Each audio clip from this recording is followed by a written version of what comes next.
ప్రభునందు ప్రియమైన శ్రోతలకు వందనములు. ఈ పోడ్కాస్ట్ కార్యక్రమం నాకు స్వాగతం. మీ అందరి కొరకు ఈ కార్యక్రమమును ప్రసారం చేయుచున్నాం. విని దైవాశీస్సులు పొందుకోగలరు. ప్రభునందు ప్రియమైన శ్రోతలు, యేసుక్రీస్తు ప్రశస్తమైన నామంలో మీ అందరికీ శుభములు, వందనములు. ఈనాటి మన ధ్యానాంశము కాన్ఫిడెన్స్ ఇన్ గాడ్స్ లవ్, అచంచలమైన దేవుని ప్రేమపై నమ్మకం. మన జీవితంలో అనేక మార్లు మన నమ్మకము బలహీనపడే సందర్భాలుంటాయి. మనము అపరాధ భావంతో ఉన్నప్పుడు, లేదా లోకంలోని గందరగోళంతో ఉక్కిరిబిక్కిరి అయినప్పుడు మనలో మనము బలాన్ని వెతుక్కుంటాము. కానీ అది ఎండిపోయిన బావి లాంటిది. కీర్తనాకారుడైన దావీదు కీర్తనల గ్రంథము 86వ కీర్తన 5వ వచనంలో ఇలా అంటూ ఉన్నాడు: ప్రభువా, నీవు దయాళుడవు, క్షమించుటకు సిద్ధమైన మనస్సు కలవాడవు, నీకు మొరపెట్టు వారందరి ఎడల కృపాతిశయం కలవాడవు. దావీదు తన సొంత యోగ్యత గురించి మాట్లాడటం లేదు. ఆయన దేవుని స్వభావంపై దృష్టి పెడుతున్నాడు. దేవుని ప్రేమపై నమ్మకం కలిగి ఉండటం అంటే మన పనితీరును చూడటం ఆపి ఆయన గుణగణాలను చూడటం ప్రారంభించడం. ఈ 86వ కీర్తన 5వ వచనంలోని 3 విషయాలను మనము ఈరోజు గమనిద్దాం. మొదటిది, ఈ వచనము ఒక స్పష్టమైన ప్రకటనతో ప్రారంభమవుతుంది. ప్రభువా, నీవు దయాళుడవు అంటే దయగలవాడవు, మంచివాడవు అని. పరిస్థితులు తలకిందులైనప్పుడు దేవుని మంచితనాన్ని మనం రహస్యంగా అనుమానిస్తాము. కానీ మంచితనం అనేది మన తండ్రి అయిన దేవుని స్వభావం అని దావీదు నొక్కి చెప్తూ ఉన్నాడు. మనకు ఏది సరి అయినదో, ఏది ఉత్తమమైనదో దానినే మనకిస్తాడు. యెహోవా ఉత్తముడని రుచిచూచి తెలుసుకొనడి అని వాక్యం సెలవిస్తుంది. అనారోగ్యం కలిగినప్పుడు వైద్యుడు రోగి క్షేమం కొరకు చేదు మందునిస్తాడు. అదేవిధంగా కొన్నిసార్లు దేవుడు మన జీవితాలలో కష్టాలను అనుమతిస్తాడు. అవి మనలను గాయపరచటానికి కాదు, కానీ మనల్ని తీర్చిదిద్దటానికి అని మనం గుర్తుంచుకోవాలి. పౌలు భక్తుడు రోమీలకు రాసినటువంటి పత్రికలో అంటూ ఉన్నాడు: దేవుని ప్రేమించు వారికి మేలు కలుగుటకై సమస్తమును సమకూడి జరుగుచున్నవని ఎరుగుదుము అంటాడు. రెండవది, దేవుడు క్షమించుటకు సిద్ధ మనసు కలవాడు. మనమందరము తప్పులు చేస్తాము. కొన్నిసార్లు అపరాధ భావము మనల్ని దేవునికి దూరం చేస్తుంది.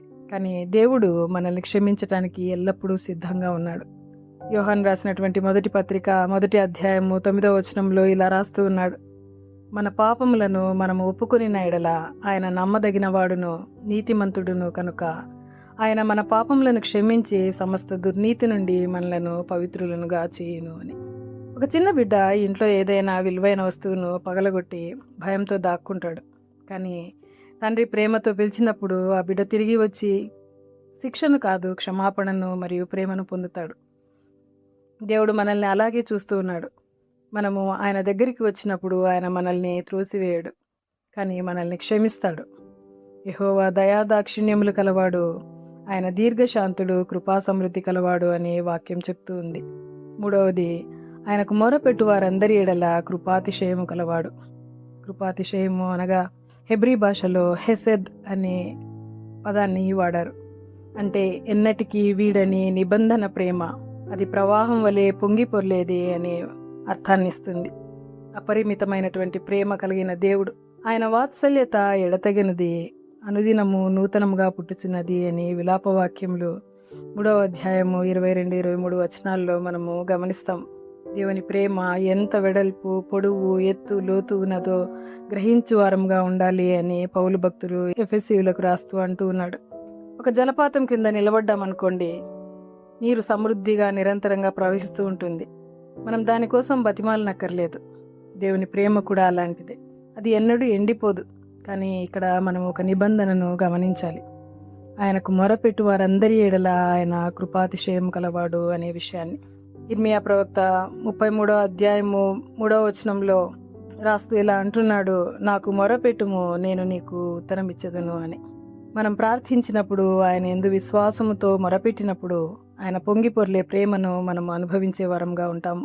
ఈరోజు మనము భయము, వైఫల్యము లేదా అనిశ్చితి అనే వాటి గుండా వెళ్తూ ఉంటే నమ్మకంతో దేవుని యొద్దకు వెళ్దాము. హెబ్రీయులకు రాసిన పత్రిక 4వ అధ్యాయము 16వ వచనము ఇలా రాయబడి ఉంటున్నది: మనము కనికరింపబడి సమయోచితమైన సహాయం కొరకు కృప పొందినట్లు ధైర్యంతో కృపాసనమునొద్దకు చేరుదము అని. ఈరోజే ఆయన యుద్ధకు వెళ్దాము. ఆయనపై నమ్మిక ఉంచి ఆయనకు మొరపెట్టు వారంగా ఉందాం. ప్రార్థన చేసుకుందాం.